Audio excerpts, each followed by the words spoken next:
Hey, folks, my guest today is Alex Fishkinov. He's the CEO of Splinks, a SaaS platform for internet and voice service providers that helps companies get their operations under control from a single place. That means billing and payment collections, ticketing, job scheduling, and network management. Alex, you ready to take us to the top? Thank you. Thank you for inviting me. You bet. So give me an example of a customer that's paying you and help us understand what they're paying you for. What do they get? We work with small and medium-sized internet providers that usually operate on emerging markets. And at the moment, we have around 700 companies working with us. So it's a business to business. Those are paying customers? Yeah, paying customers. And so we are currently on $3 million annual revenue. And we started 6 years ago. And bootstrapped completely. So we started with my friend and my business partner. As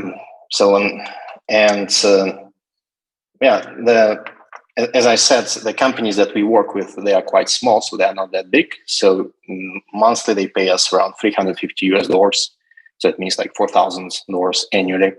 Mm-hmm. And but we have clients from 50 different countries. So at the moment, this is great. Yeah. Alex, do you listen to the show? Yes. Have you listened to the podcast before? Yes, of course. No, I'm like, this is great. You know all the questions I'm going to ask, so you just give me all the answers to start. I love it. I'm like, I don't have to do any work. This is great. So no, the math makes sense. 700 customers paying $350 a month is about $250,000 a month in revenue, which is $3 million run rate. If you're doing about $250,000 a month today, where were you exactly 1 year ago? We were on 2 million. So nice growth. Yes, nice the growth per year in the last 2 years is around 70%. Mm-hmm. So of course, during the first years, I was going to say, take us back one more year. Do you remember what was revenue in 2020? Yes, it was 1 million. Then we went to 2 million, so we doubled. And always in the previous years, we also doubled the revenue. So we started with like $80,000. Then we went to 250. Then we went to 500. Then we went to 1 million, 2 million. And at the moment, that's awesome. 3 million. Yes, this is what we are having now so far. That's amazing. Well, look, a lot of my audience might not be familiar with sort of internet companies in emerging markets, right? So why do they need you? What are they paying you for?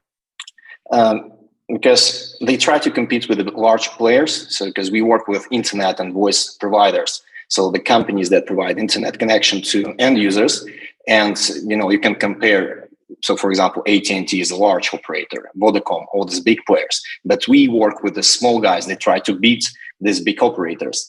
And these small players, they need software that will work efficiently and that will help them to manage their business and grow and compete and beat these large competitors. So what we bring them is that kind of software that does everything for them. So we manage everything in one single place. This billing, payment, scheduling, network management, plenty of things, that all the areas actually of internet provider we just bring it in one place. And that really increases a lot efficiency of the company. So this small company then is able to work well and to compete and get the market, sell their services. From your website, Splinks makes it easy to sell internet, connect, bill customers, and support your customers, right? Yes. Now, what got you into this space? Are you an ex-internet guy? Yes, I started as a network architect or a network engineer, but also I was working as a project manager, product manager for some online companies in Czech Republic. And then in 2014, I was invited to South Africa to work as a network architect there to help to one local company to build quite large network. So I was helping them. And meanwhile, I found out that the market is emerging and there are many new players coming there in South Africa and in all other African countries as well. And when I came back, when my contract ended, so I came back 2016 and we decided to write a software that will start helping these companies to operate efficiently. So that's how it started all. Oh, what's going on there, YouTube? Good to see you guys. Now imagine this. You love watching these interviews with SaaS founders, but imagine if we took all of the valuation data out from over 2,807 interviews I've done manually. Saves you a lot of time. Well, we've done this. We've built it into the beautiful interface inside of FounderPath. Check this out. I'll show you how you can access this in a second, but you log in, you connect your Stripe account, you see your valuation real time. You can see what it changed over the past 88 days and even set goals for valuation this year. Now, the secret to valuation is there's many different ways to value a SaaS business. So the reason you're going to see 3 or 4 different valuations inside of your FounderPath dashboard, this is all free, by the way, is because depending on who's doing the buying of your SaaS company, you're going to get a different valuation. A VC is going to pay a different valuation. Private equity firm is different. If you're going to do a minority sale, that's different. And if you sell the whole business, that's a different valuation. You can see all those when I hover over here. Right, so the teal is what a VC would pay, yellow is what private equity, and red is if you sold the whole thing outright. Now, what's cool about this is not built off random data. Again, you guys hear these interviews on YouTube. All these data are built from real-time valuation data points founders share with us on the show. So traction, 1.2 million, seed round, 3.7 raise, they sold 22% of their business. Go in here and filter by the event. Maybe you only want to see companies that have sold the whole business. Well, here are a bunch that have been acquired, the valuation and the multiple. Maybe you're going out right now and you're raising your seed round. Well, go in here and look at all this recent seed deals that went down, what they raised, what valuation they raised at, and what percent that they sold.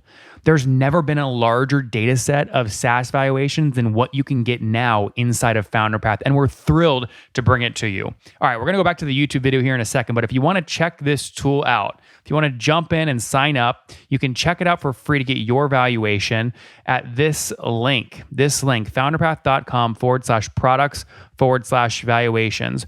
Or if you go to founderpath.com and hover over products, click on get your valuation here and go ahead and sign up to give it a whirl. Again, all that valuation data live right inside the platform. I hope to see you there. All right, let's jump back into the interview. It's amazing. And how many folks are on your team today full time? We have 50 members at the moment. 50. 50? Yeah. Mm-hmm. How many are engineers? At least 35. 25. Okay. 35. Yes. 35. Now, I imagine your churn is very low. Once someone signs up, they can't just turn you off, right? What is your churn like today? Very low, very low. So if I can tell you that if we gain 15 customers per month, we lose maybe 2 customers, but mainly it's new companies that we're not able to onboard, for example. So we made some mistake or they had no time to onboard. So usually if company signs up, so they do not leave it because the whole operations of their company is just linked or is completely connected to our software. So, And when you say our software, are you the sole founder or do you have a co-founder? Yes. I'm a co-founder and managing director. That's amazing. Okay. So how many founders are there? At the moment, we have 4 founders. 4. Okay. Did you guys just split equity evenly at the start? Not that much, but more or less, yes. There is one main developer who started it all, and then I joined, and then we took one more partner that helped us a bit to finance the whole process. Okay.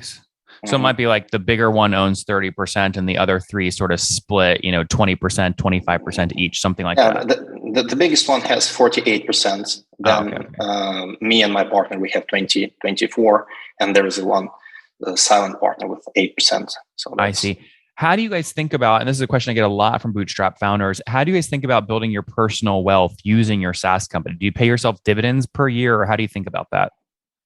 Yes, we pay some dividends, but actually we try to reinvest. So, but we pay dividends. Yes, of course, we have some salary also that we pay, and we decided to pay dividends, I think 3 years ago, and we haven't increased this amount because we decided, we just need to get some money from that, but we would like to reinvest to the business to grow because there are plenty of things still to do, and we are growing in this year. And I think we'll be more than 50 people till the end of the year. So I'm planning to have 80 people on my team. And in 1 year, I want to have 100 because we have launched also several new products or sub-products that help us to operate in more areas, let's say, in different markets and different countries as well.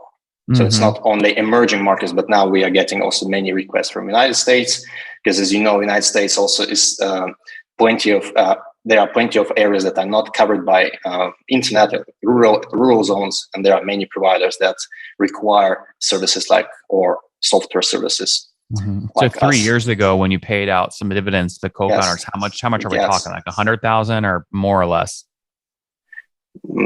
200,000 more or less. 200. Okay. And that you guys split amongst the four of you, right? Yes, exactly. Interesting. And so how do you, when team members sign up today, do you give all team members some amount of options or no? Not yet. Okay. Interesting. And so, moving forward, you're reinvesting everything, you're driving growth. Help me understand what the growth, how are you adding so many customers? You have 700 today, you're adding 15 per month. Where are you finding these customers? We put a lot of efforts in the marketing. So, I mean, we try to build the brand from the day one. So we try to convince people that this software is exactly what they need and not competitors. So we do spend a lot to online. I mean, a lot of efforts, maybe not investments to online tools, but a lot of efforts. I think I have quite good marketing team, 2 people there working very professional. So, and sales is also performing very well. So do you spend any money on paid ads? Yes, we do, but not that much because we have the niche is quite small. So how much last month did you spend on paid ads?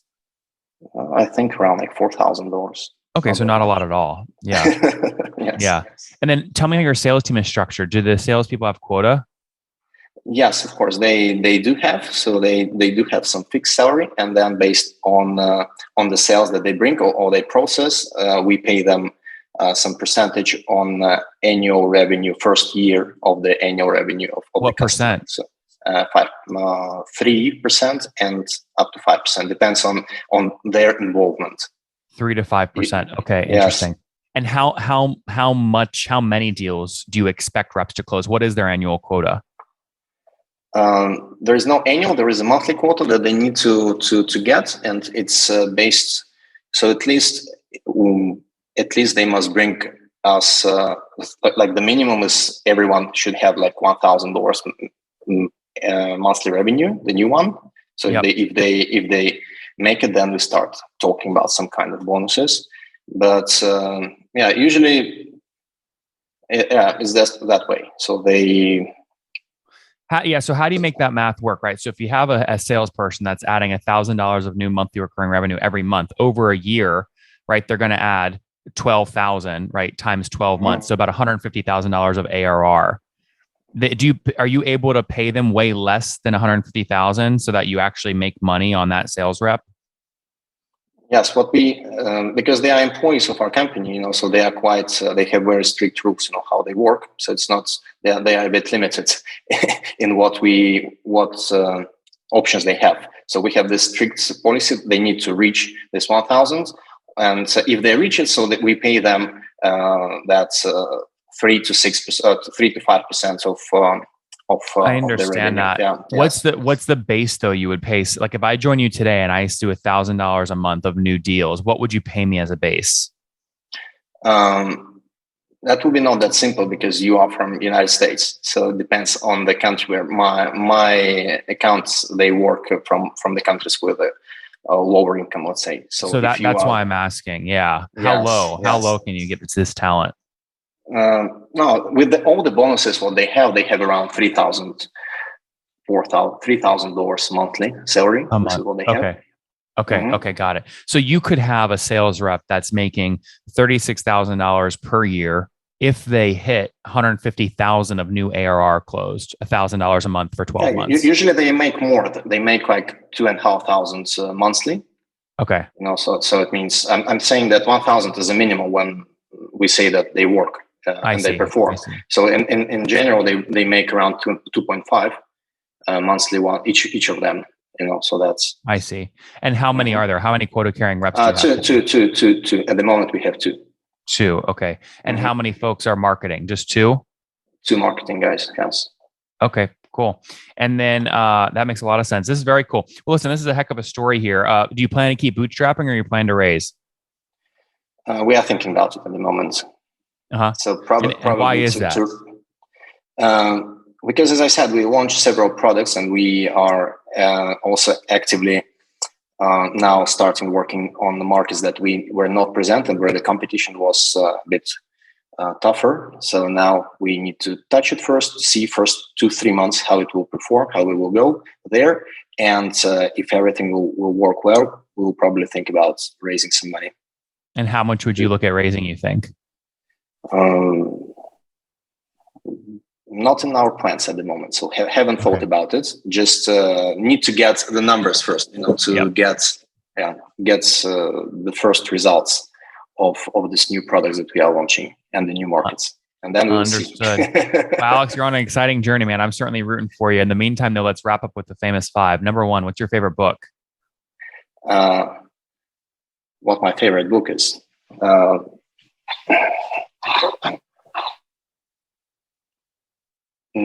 War and Peace from Leo Tolstoy. That's good. Number 2, is there a CEO you're following or studying? Yes, I have. I'm following a few CEOs and one CEO that runs quite big company in Russia at the moment, and so his name is Alex Yanovsky. So he's one of my teachers. So, and I follow him. What he does. Yes. Number 3, what's your favorite online tool for building Splinks? Online tool. We do plenty of things that we built ourselves. We use Splinks for our own operations as well. So that's very interesting to do to help. Jira, basically, Jira we use for everything. So all right. Number 4, how many hours of sleep do you get every night? Can I say it again? How many hours of sleep do you get each night? 8 hours. I tried 7, 6. Last week it was 5 or 4 hours. And what's your situation, Alex? Married, single, kids? Married. Any kids? 4 kids at the moment. Oh my gosh, you're really busy. Yes. 4 kids. How old are you? I'm 39. 39. Last question. Something you wish you knew when you were 20? Get some advisor. Get some person who help me in this like a business trip or business journey. Guys, Splinks helps local internet providers compete with the big guys like AT&T in emerging markets. They broke $1 million in revenue in 2020, $2 million last year in 2021. And right now, last month, they did $250,000 in revenue. So they're at a $3 million run rate today, helping 700, again, of these internet providers in emerging markets that pay on average $350 per month. They're bootstrapped today. They only paid out some dividends, 3 years ago to help the founders make some money, but there are 35 engineers on the team today out of 50 total. Just now ramping up their sales team with 2 folks there, 2 folks on the marketing as they continue to bootstrap and are learning if their new product's going to take off. If it does, they might think about raising. We'll see what happens. Alex, thanks for taking us to the top. Thank you. Thank you so much. One more thing before you go. We have a brand new show every Thursday at 1 p.m. Central. It's called Shark Tank for SaaS. We call it Deal or Bust. One founder comes on, 3 hungry buyers, they try and do a deal live, and the founder shares back-end dashboards, their expenses, their revenue, ARPU, CAC, LTV, you name it, they share it. And the buyers try and make a deal live. It is fun to watch every Thursday, 1 p.m. Central. Additionally, remember, these recorded founder interviews go live. We release them here on YouTube every day at 2 p.m. Central. To make sure you don't miss any of that, make sure you click the subscribe button below here on YouTube, the big red button, and then click the little bell notification to make sure you get notifications when we do go live. I wouldn't want you to miss breaking news in the SaaS world, whether it's an acquisition, a big fundraise, a big sale, a big profitability statement, or something else. I don't want you to miss it. Additionally, if you want to take this conversation deeper and further, we have by far the largest private Slack community for B2B SaaS founders. You want to get in there. We've probably talked about your tool if you're running a company or your firm if you're investing. You can go in there and quickly search and see what people are saying. Sign up for that at nathanlatka.com/Slack. In the meantime, I'm hanging out with you here on YouTube. I'll be in the comments for the next 30 minutes. Feel free to let me know what you thought about this episode. And if you enjoyed it, click the thumbs up. We get a lot of haters that are mad at how aggressive I am on these shows, but I do it so that we can all learn. We have to counter those people. We got to push them away. Click the thumbs up below to counter them and know that I appreciate your guys' support. All right, I'll be in the comments. See ya.